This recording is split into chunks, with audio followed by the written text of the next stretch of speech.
ሰላም ለሁላችሁ ይሁን። ክብራትና ክብራን የቻናላችን ቤተሰቦች እንዴት ቆያችሁልን? አዳዲስ መረጃዎችን ይዘን መጥተናል። አብራችሁን ቆዩ የአክብሮት ግብዣችን ነው። የኢፌዴሪ ጠቅላይ ሚኒስትር ዶክተር አብይ አህመድ ከአሜሪካው የውጭ ጉዳይ ሚኒስትር ማርኮ ሩቢዮ ጋር በስልክ ውይይታቸውን አድርገዋል። በውይይቱም በአፍሪካ ቀንድ መረጋጋትና ሁለቱ አገራት በጋራ ቅድሚያ በሚሰጧቸው ጉዳዮች ዙሪያ የሁለትዮሽ ግንኙነትን ለማጠናከር ትኩረት በሚሹ ጉዳዮች ላይ ነው ውይይታቸውን ያደረጉት። ከዚህም ባሻገር በሀገሪቱ ሰላምን ለማስፈን በሚደረግ እንቅስቃሴ ሁሉ የአሜሪካ መንግስት ድጋፍ እንደሚያደርግ ማረጋገጣቸውን ከስቴት ዲፓርትመንት ያገኘነው መረጃ አመላክቷል። ምክትል ፕሬዚዳንት ሪክ ማቻር በቁም እስር ላይ መሆናቸው ፓርቲያቸው አስታውቋል።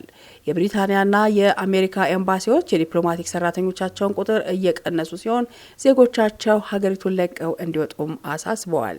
የኖርዌይና ጀርመን ኤምባሲዎች በበኩላቸው በጁባ ያላቸውን ስራ አቋርጠዋል። ይህንን ጉዳይ በስፋት የምንመለከተው ይሆናል። ከዚህ ባሻገር የጀርመን ባለስልጣናት የኤርትራን መንግስትን የመገልበጥ ዓላማን አንግቧል ባሉት ብርጌድ ኑሃምዱን በተሰኘው እንቅስቃሴ ተሳትፎ በተጠረጠሩ ግለሰቦች ላይ በ6 ግዛቶች የፖሊስ ዘመቻ መጀመራቸው ተገልጿል። በተለያዩ የውጭ ሀገራት ሁከትና ብጥብጥ አስነስተዋል የተባለው የኤርትራ መንግስት ተቃዋሚ ብርጌድ ኑሃምዱ በጀርመን ሕግ መሰረት በአገር ውስጥ አሸባሪነት መፈረጁን የሀገሪቱ አቃቤ ሕግ ጽሕፈት ቤት በመግለጫው ማስታወቁን አሶሺየትድ ፕሬስ ዘግቧል። እነዚህን ጉዳዮች በስፋት የምንመለከተው ይሆናል። ወደ ቀዳሚው መረጃችን ስንሻገር የደቡብ ሱዳን ፕሬዝዳንት ሳልቫ ኪር የረጅም ጊዜ ተቀናቃኝ የሆኑት የአገሪቱ ተቀዳሚ ምክትል ፕሬዝዳንት ሪክ ማቻር በቁም እስር ላይ እንደሚገኙ ፓርቲያቸው አስታውቋል። በሀገሪቱ የመከላከያ ሚኒስትርና ከፍተኛ የደህንነት ኃላፊዎች የተመራው ቡድን ትላንት በዋና ከተማዋ ጁባ ወደሚገኘው የሪክ ማቻር መኖሪያ ቤት መግባቱና የምክትል ፕሬዝዳንቱን ጠባቂዎች ትጥቅ ማስፈታቱን ተቃዋሚው የሱዳን ህዝቦች ነጻነት እንቅስቃሴ አስታውቋል። እንደ እውነቱ ከሆነ ዶክተር ማቻር በቁም እስር ላይ ናቸው፣ ነገር ግን መጀመሪያ ላይ የደህንነት ኃላፊዎች ሊወሰዱ ሞክረው ነበር ሲሉ የፓርቲው ውጭ ጉዳይ ኮሚቴ ሊቀመንበር ተናግረዋል። የሀገሪቱ መንግስት እስካሁን ድረስ በጉዳዩ ላይ ያለው ነገር የለም። ባለፉት ሳምንታት በሪክ ማቻርና በፕሬዝዳንት ሳልቫ ኪር መካከል ያለው ግጭት እየተካረረ መምጣቱን ተከትሎ የተባበሩት መንግስታት ድርጅት ደቡብ ሱዳን ወደ እርስ በርስ ጦርነት ለመመለስ ጫፍ ላይ መሆኗን በመግለጽ አስጠንቅቆ ነበር። ሁለቱ መሪዎች ለ5 ዓመት የተካሄደውንና 400 ሺህ ገደማ ሰዎችን የገደለውን የእርስ በርስ ጦርነት ለማቆም የተስማሙት በነሐሴ 20 2010 ዓ.ም ነበር። ይሁን እንጂ ባለፉት 7 ዓመታት በተፈጠሩት ብሔር ተኮር ውጥረቶችና አልፎ አልፎ በሚከሰቱ ግጭቶች ምክንያት ግንኙነታቸው እየሻከረ መጥቷል። የሪክ ማቻር ፓርቲ ምክትል ፕሬዝዳንት የታሰሩት የደቡብ ሱዳን የአገር ውስጥ ጉዳዮች ሚኒስቴር ከሆኑት ከባለቤታቸው አንጀሊና ቴኒ ጋር እንደሆነም ተገልጿል። ታንግ ባወጡት መግለጫ ግልጽ ባልሆነ ክሶች የእስር ማዘዣ ተሰጥቶታል ብለዋል። ድርጊቱንም ግልጽ የህገ መንግስትና የተሻሻለው የሰላም ስምምነት ጥሰት በማለት ጠርተውታል። አክለውም የተቀዳሚው ምክትል ፕሬዝዳንት ሂደቱን ያልጠበቀ እስር የህግ በላይነት የሚሸረሽርና የሀገሪቱን መረጋጋት ስጋት ላይ የሚጥልም ነው ብለዋል። እንደ ቢቢሲ ዘገባ ከሆነ የሪክ ማቻር እስር መዝገቡን ተከትሎ በደቡብ ሱዳን የሚገኘውን የተባበሩት መንግስታት ተልእኮ አገሪቱ ወደ ጦርነት የምትመለስ ከሆነ ላለፉት 7 ዓመታት በብዙ ልፋቶች የተገኙ ውጤቶች የማጣት ስጋት ላይ እንደምትወድቅ ነው ያስጠነቀቁት።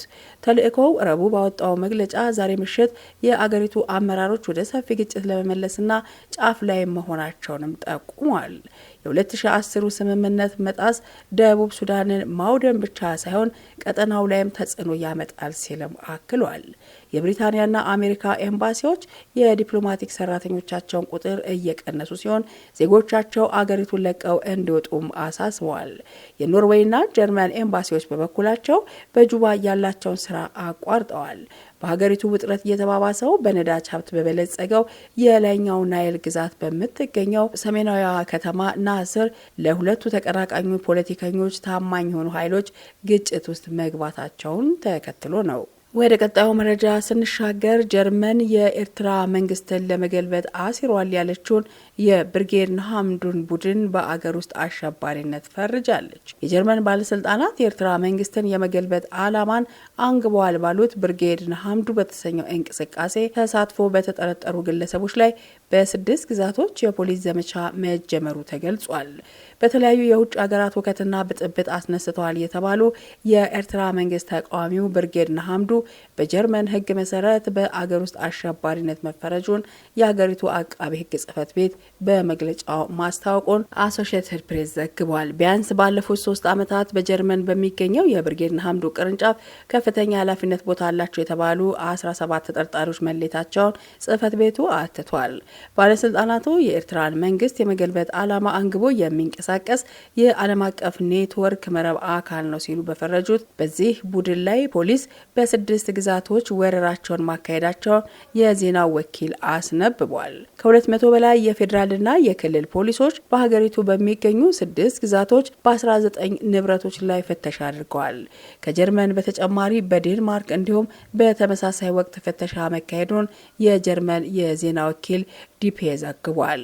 ሆኖም እስካሁን ድረስ በቁጥጥር ስር የዋለ እንደሌለም ተገልጿል። በርካታ የሰብአዊ መብት ተሟጋቾች ዘንድ ጨቋኝ ተብሎ የሚጠራው የኤርትራ መንግስት በዜጎቹ ላይ መጠነ ሰፊ ጥሰት በመፈጸምም ይከሰሳል። በዚህ ምክንያት በኤርትራ ያለውን የፖለቲካና የእምነት ነጻነት ጭቆና እንዲሁም የጊዜ ገደብ የሌለው አስገዳጅ የብሔራዊ አገልግሎት በመሸሽ በርካቶች ኤርትራውያን አገር ጥለው ይሰደዳሉ። ኤርትራን እየገዙ ባሉት ፕሬዝዳንት ኢሳያስ አፈወርቂ አገዛዝ ላይ ከዚህ ቀደም በዲያስፖራ ተቃውሞች ቢሰሙም ከባለፈው ዓመት ጀምሮ ግን መልኩን እየቀየረና የአገዛዙ ደጋፊዎች የሚያዘጋጇቸው በዓላት በመቃወም በሚነሱ ግጭቶች ደም መፋሰሶች እየታዩ ነው።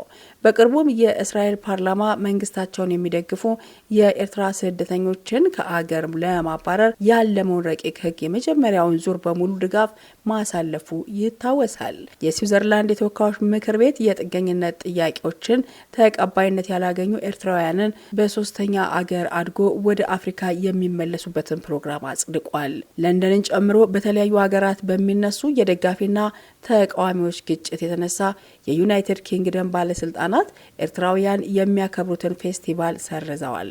የጀርመን አቃቢያነ ሕግ ተጠርጣሪዎቹ በቡድን ውስጥ ከፍተኛ ኃላፊነት ቦታዎችን እንደያዙ ምርመራዎች ይጠቁማሉ ብለዋል። በጀርመን ቡድን ከአውሮፓ 2022 ጀምሮ ከኤርትራ መንግስት ጋር ግንኙነት ባላቸው ፌስቲቫሎች ላይ በተቀናጁ ሁከቶች ተሳታፊ ነው በሚል ተወንጅሏል። በኔዘርላንድና በጀርመን ባሉ የብርጌድ ንሓመዱ ቅርንጫፍ ከፍተኛ ኃላፊነት ቦታ በመያዝ የተጠረጠረና ባለፈው የካቲት በሄግ በነበሩ ግጭቶች ተሳትፏል የተባለው ግለሰብ የሆላንድ ፍርድ ቤት የብዙ ዓመታት እስር እንደተፈረደበት ይኸው የአቃቢ ሕግ መግለጫ ጠቁሟል። በኤርትራ መንግስት ደጋፊዎች ዘሄግ ከተማ ውስጥ በተዘጋጀ ስነስርዓት ላይ ተቃዋሚው ኤርትራውያን ተገኝተው በተሽከርካሪዎች በሌሎች ንብረቶችና በፖሊስ ላይ ጉዳት ማድረሱን ተከትሎ ነው የግጭቱ አስተባባሪና ዋነኛ ተሳታፊ ናቸው የተባሉ ግለሰቦች ተይዘው ክስ የተመሰረተባቸው። መስከረም 13 ቀን 2017 ዓ.ም ብይን የተሰጠው የአገሪቱ ፍርድ ቤት ዋነኛ የግጭቱ መሪ ነው በተባለው የ48 ዓመቱ ዮሐንስ አብርሃ ላይ የ4 ዓመታት እስር ሲፈርድ በሌሎች ላይ በተያያዘ መጠን የወራት የእስር ቅጣት አስተላልፏል። ባለፉት ዓመታት እስራኤልን ጨምሮ በጀርመን፣ በስዊድን፣ በኖርዌይና በካናዳ ብዙዎችን ለጉዳት የዳረገ ግጭት መከሰቱም አይዘነጋም።